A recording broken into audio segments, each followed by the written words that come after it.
একটু একটু একটু খেয়ে নে। দেখ মা, একটা কথা বলি।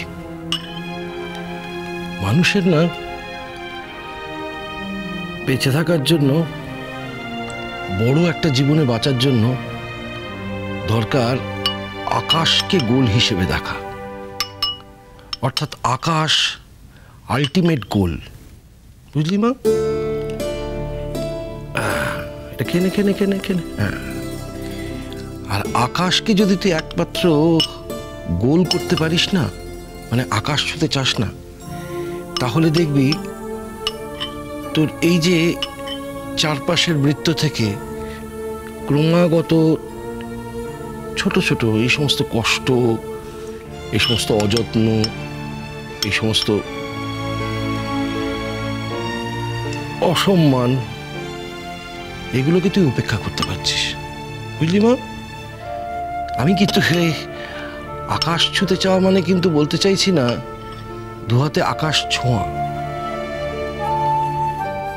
আমি যেটা বলতে চাইছি সেটা হচ্ছে আমাদের জীবনে অনেকগুলো চাওয়া পাওয়া থাকে তো, আর সেই চাওয়া পাওয়ার ঊর্ধ্বে ওঠার চেষ্টা করা। দেখ, এই যে ছোট ছোট বৃত্তগুলো থেকে, এই ছোট ছোট বৃত্তগুলো থেকে বেরিয়ে আসা, অর্থাৎ ছোট বৃত্ত থেকে মেজ বৃত্ত, মেজ বৃত্ত থেকে বৃহত্তর বৃত্ত, তারপর সমস্ত বৃত্ত অতিক্রম করে একটা বৃত্তহীন জীবনের মাঝখানে গিয়ে দাঁড়ানো। আর একবার যদি তুই আকাশের দিকে তাকিয়ে এইটাকে ঠিক করতে পারিস না মা, এই বৃত্তহীন জীবনের বাইরে চলে যেতে পারবি। জীবন তো একটাই, বেঁচে থাকার তো একটা মানে থাকতে হবে, তাই না? হ্যাঁ, দেখ, তোর গলায় সুর আছে মা, তোর গলায় সুর আছে। তুই একটা আশীর্বাদধন্য মানুষ। তোর সুরগুলো দিয়েই তুই এই বৃত্তগুলোর বাইরে চলে যেতে পারবি, এক বিশাল অনন্ত বৃত্তের মাঝখানে, যেখানে কোনো বন্ধন নেই, সেরকম একটা জায়গায় গিয়ে পৌঁছতে পারবি, তাই না? কঠিন হয়ে গেল? আচ্ছা, আমি সহজ করে দিচ্ছি। দেখ, ধর তুই একটা কোনো কিছু চাইছিস, সেই চাওয়াটাকে তোর এখন মনে হচ্ছে এটা না পেলে বোধহয় আর বাঁচবো না। কিন্তু তুই যদি একবার এই থাকা, অল্প একটু খেয়ে, অল্প একটু খেয়ে, একবার যদি এই ছোটখাটো চাওয়া পাওয়াগুলোকে পেরিয়ে যেতে পারিস একটা বৃহত্তর বৃত্তের সন্ধানে, তাহলে পরে কোনোদিন তাকিয়ে তোর মনে হবে, ভাগ্যিস আমি বৃত্তের মাঝখানে আটকা পড়িনি। দেখ, এই ছোটখাটো চাওয়া পাওয়ার ঊর্ধ্বে ওঠাটাই কিন্তু একটা সাধনা। শোন মা, তুই হচ্ছিস শিল্পী, তুই কোনো পারফর্মার নোস। আর শিল্পীর জীবন মানেই একটা বন্ধনহীন জীবন। শিল্পী তো কোনো বদ্ধ জায়গায় থাকতে চায় না মা। শিল্পী সবসময় মুক্তির খোঁজে থাকে। মুক্তি তার জীবনের একমাত্র লক্ষ্য। তুই হচ্ছিস শিল্পী, তুই কোনো পারফর্মার নোস। আর শিল্পীর জীবন মানেই একটা বন্ধনহীন জীবন। শিল্পী তো কোনো বদ্ধ জায়গায় থাকতে চায় না মা। শিল্পী সবসময় মুক্তির খোঁজে থাকে। মুক্তি তার জীবনের একমাত্র লক্ষ্য।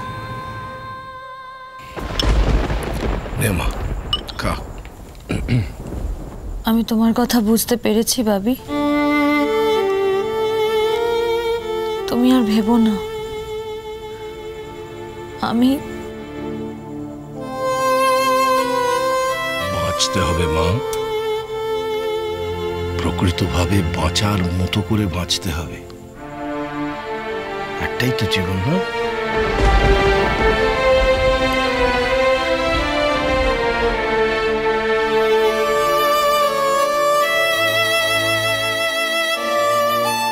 তুই অনুরাগকে বড্ড বড্ড ভালোবেসে ফেলেছিস না?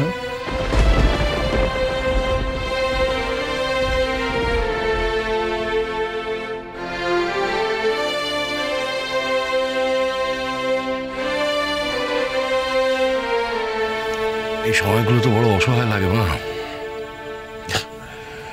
এই সময়গুলোতে তোর ভাবির তো আর কিছু করার থাকে না, কারো মনের ওপর তো জোর কাটানো যায় না। তুমিও তো কিছু খেলে না, তোমার তো এখন চা খাবার সময়। তকতকে ঘা হয়ে আছে এখন তো জায়গাটা, তাই কোনো রকম একটু খোঁচালে এখনো রক্ত চুইয়ে পড়ে। আমার কথা, তাই মা আমার কথা পাল্টাচ্ছে। বাবি, কি হলো? খাবো খাবো, আমি এই তোকে তো খাইয়ে নিয়েই আমি এক কাপ চা করে নেব। আমি আবার কবে গান গাইতে পারবো বাবি? যত তাড়াতাড়ি সম্ভব। গান গাইতে গেলে জোর লাগে, দম লাগে, তাই না? সুতরাং ভালো করে খাওয়া দাওয়া না করলে কি করে হবে, তাই না? যত তাড়াতাড়ি সম্ভব তোমায় গানে ফিরে আসতে হবে। খেয়ে নাও তো, খেয়ে নাও, খেয়ে নাও। বাপরে বাপরে বাপ, দিদি আগে এক গ্লাস জল খাও। ও বুঝলে, দুটো বড় কাজ হয়ে গেল। একটা পাড়ার লোকদের বলা আর তোমার বন্ধুদেরকে বলা, দুটোই হয়ে গেল। উফ,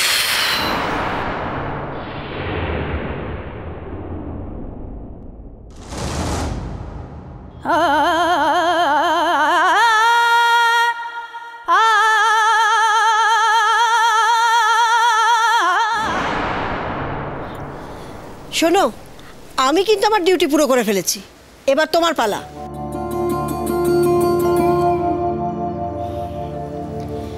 দুদিনের মধ্যে তোমার যা যা কাজ আছে সেগুলো তুমি সেরে ফেলো, তারপর কিন্তু 7 দিন দেখতে দেখতে কেটে যাবে, এটুকু বলে দিলাম।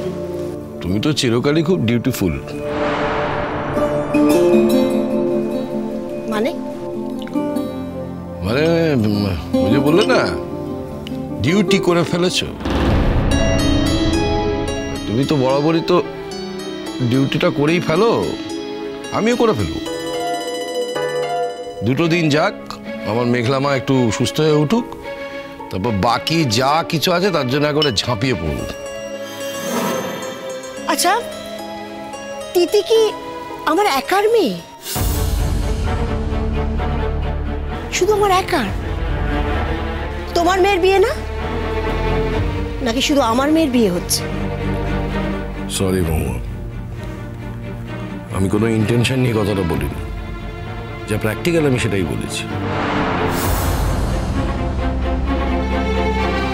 আমার এক মেয়ের বিয়ে যেমন, তেমনি আরেকটি মেয়ে খুব অসুস্থ, সেটাও খুব ইম্পর্টেন্ট কথা, আমি সেটাই বলার চেষ্টা করেছি।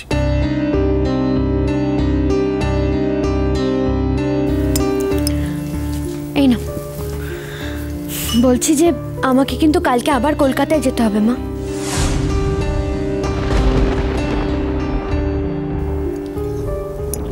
হ্যাঁ মা, জানি তো। অনুরাগের বাড়ির লোকরা বোধ তোমাকে নিয়ে কেনাকাটি করতে যাবেন, অনুরাগের মা তো বারবার করে বলে দিয়েছেন।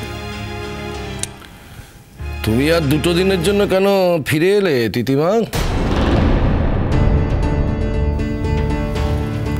আর তুমিও তো ও বাড়িতেই দুটো দিনের জন্য থেকে যেতে পারতে।